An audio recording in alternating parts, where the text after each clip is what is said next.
इस वीडियो में हम डिस्कस करेंगे फिल्म के एंडिंग और कुछ हिडन डिटेल्स को लेके, तो चलिए बिना टाइम वेस्ट किए इस वीडियो को शुरू करते हैं।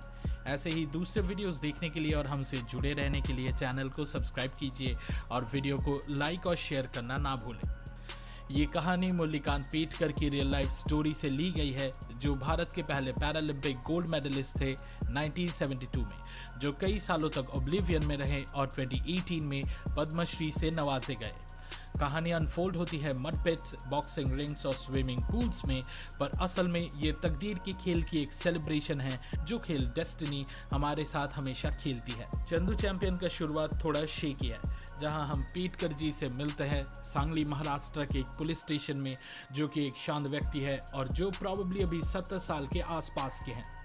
वो डायरेक्टली आके इंस्पेक्टर सचिन कामले से कहते हैं कि वो प्रेसिडेंट के खिलाफ उनका कंप्लेंट फाइल करे, क्योंकि उन्हें अभी तक अर्जुन अवार्ड से नवाजा नहीं गया। ये फ्रेमिंग डिवाइस इतना स्मूथ नहीं है और आर्यन को ओल्ड पर्सन मेकअप में देख के मुझे स्कूल प्लेस की याद आ गई, जहां बच्चे गांधी जी या टैगोर जी बनकर आते थे मुंह में रुई लगा के। पर जब फिल्म 1952 में जंप करती है तो ये मूवी क्विकली एक अच्छे रिदम में आ जाती है, जो एंड तक मेंटेन रहती है। पर उनकी बैक स्टोरी में मूव ऑन करने से पहले हम ये जान पाते हैं कि उन्हें ये अवार्ड अपने लिए नहीं बल्कि अपने गांव वालों के सार्बिक डेवलपमेंट के लिए चाहिए। उन्होंने देखा था कि तुलापुर के भोसले को, जो कि probably Marathi writer DT. Bhosle का एक रेफरेंस है, उन्हें साहित्य पुरस्कार मिलने के बाद उनके गांव बहुत जल्दी डेवलपमेंट के रास्ते चल पड़ा। तो अपने चंदू चैंपियन को भी उसके अपने गांव को ऐसे ही डेवलप्ड देखना था, और इसी चीज के लिए उनके पर्सनल अचीवमेंट्स को हाईलाइट करने के अलावा उनके पास कोई और रास्ता नहीं था। फ्लैशबैक में बताई गई कहानी में हम एक छोटे महाराष्ट्रियन लड़के यंग मुरली से मिलते हैं, जो रेसलिंग में नाम बनाना चाहता है। जब से उसने केडी जाधव यानी कि रेसलर कशावाई को ओलंपिक से ब्रोंज मेडल के साथ वापस आते हुए देखा था, वो ऑब्सेस्ड हो जाता है कि इंडिविजुअल ओलंपिक गोल्ड लाने के सपने से। वो अपने फादर के अगेंस्ट जाके रेसलिंग शुरू करता है, हालांकि अखाड़े में उसे सिर्फ मजा उड़ाने के लिए रखा जाता है। उसी बीच वो सभी से अपने इरेशनल ड्रीम्स के लिए बुलेट होता रहता है, पर हर बार वो लड़ जाता है लोगों को मजाक उड़ाते देख के। सालों बाद वो एक दंगल में पार्टिसिपेट करता है और वहां वो अपने अखाड़े को रिप्रेजेंट करता है। उसका नाम इस मैच में इसलिए दिया गया था ताकि वो पड़ोसी गांव के चैंपियन से इजीली हार जाए, पर सबको हैरान कर वो कोई कुश्ती का पैंतरा सीखे बिना ही जीत जाता है।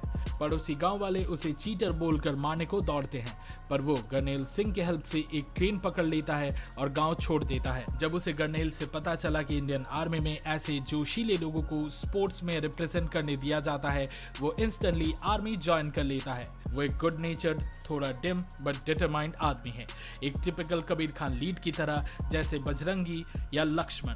और इस फिल्म में ईएमए सिकंदराबाद के ट्रेनिंग ग्राउंड के माहौल को इंटेंशनली थोड़ा फॉरेस्ट कम जैसा ट्रीट किया गया है। एक स्पेशल वर्ड नितिन वैद के एडिटिंग स्टाइल को मैं देना चाहूंगा, जो रिदमिक और डिसाइसिव है, जो इस फिल्म के डिसाइसिव स्पोर्ट्स सीक्वेंसेस में हमें दिखाई पड़ता है और अनऑब्ट्रूसिवली ये फिल्म के पीस को डिक्टेट करता है। मुझे खासकर एक you are in the army now montage पसंद आया, जहां यशपाल शर्मा का कैरेक्टर नमूनो चिल्लाता है और सोल्जर्स गोरे गोरे और बन के छोड़े पर मार्च करते हैं। उसका ड्रीम मालूम चलने के बाद उसके उस्ताद या ट्रेनर उत्तम सिंह ने उसे कोच टाइगर अली के पास बॉक्सिंग सीखने भेज दिया, क्योंकि कुश्ती इंडियन आर्मी के करिकुलम में नहीं आता। चंदू को टेस्ट करने के बाद टाइगर को पता चल गया कि ये लड़का नेचुरल है और उसे चंदू चैंपियन से छोटू टाइगर का मॉनिकर मिल गया। टाइगर खुद एक फील्ड एथलीट था और शायद उसके खुद के बच्चे नहीं थे, तो इसलिए वो मुरली को अपने बेटी की तरह केयर और ट्रेन करने लगा। टाइगर के गाइडेंस में मुरली एक फॉर्मिडेबल फाइटर बन जाता है। ये बाउट्स बहुत ही फैंटास्टिक लगते हैं और सुदीप चैटर्जी का कैमरा सभी एथलीट्स को सेमी मिथिकल बीइंग्स की तरह प्रेजेंट करते हैं। मुरली फिर 1964 के Tokyo international services sports meet में इंडिया को बॉक्सिंग में रिप्रेजेंट करने जाता है। वहां उसे एक इंडियन ओरिजिन की जर्नलिस्ट नयनतारा पसंद आ जाती है और उसे इम्प्रेस करने के लिए वो बड़े बड़े फाइटर्स से भिड़ जाता है। टर्की के अनडिफिटेड चैंपियन सुल्तान अहमद को हराने के बाद मुरली को वंडर बॉय का मॉनिकर मिल जाता है, पर टाइगर को समझ आ जाता है कि मुरली का दिल मचल गया है। उसका ध्यान उसके मेडल और सपनों से दूर मीडिया अटेंशन और बड़े शहरों के चकाचौंध की तरफ खिंच गया है। यहाँ तक कि वो इस कंपटीशन के उगांडन फाइटर का क्वालिफायर मैच देखने भी नहीं आता। उगांडा के फाइटर का लेग वर्क और स्टेमिना देख के टाइगर समझ गया कि मुरली इसके सामने कच्चा नींबू है, और उसका डर सही साबित हुआ जब वो मुरली को इजीली नॉकआउट कर देता है। देश वापस लौटते ही उन्हें इंडो पाक बॉर्डर कश्मीर पे भेज दिया जाता है अपकमिंग वॉर के लिए। टाइगर ने मुरली से बात करना छोड़ दिया था और जब मुरली उसके पास उसके 1966 एशियन गेम्स में क्वालिफायर का न्यूज लेके जाता है, टाइगर उसे दूसरा चांस देने से इनकार कर देता है। पर तभी एनिमी साइड उस बेस कैंप को अपने एयर रेड से भून देता है। इस सरप्राइज अटैक में मुरली का बेस्ट फ्रेंड गर्नेल मारा जाता है और एक अनकॉन्शियस टाइगर को बचाते टाइम मुरली के ओलंपिक मेडल का एम्बिशन 1965 वॉर में पाकिस्तानी सोल्जर्स के बुलेट से टूट जाता है। 2 साल बाद वो कोमा से निकलता है एक डिवास्टेटेड हालत में और देखता है कि उसका लोअर बॉडी काम नहीं कर रहा है।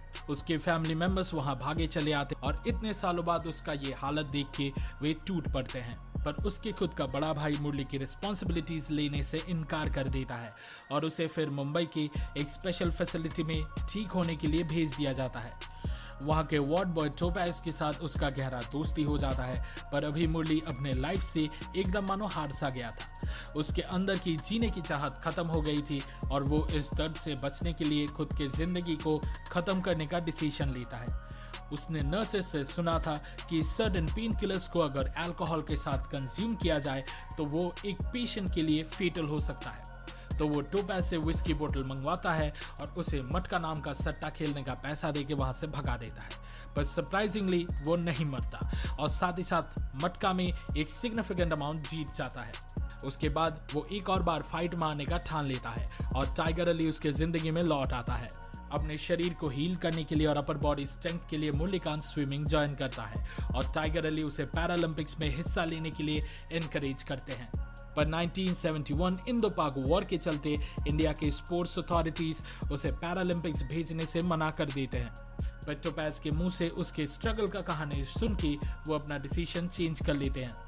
फाइनली मुरलीकांत का सपना सच होता है और वो 1972 पैरालंपिक्स को ज्वाइन करने म्यूनिक चला जाता है। पर तभी एक और चीज मुरली के सक्सेस के आड़े आ जाता है और वो था Munich massacre. The Munich massacre एक टेररिस्ट अटैक था जो 1972 के समर ओलंपिक्स के दौरान म्यूनिक वेस्ट जर्मनी में हुआ था। ये attack Palestinian militant organisation Black सितंबर के 8 मेंबर्स ने किया था।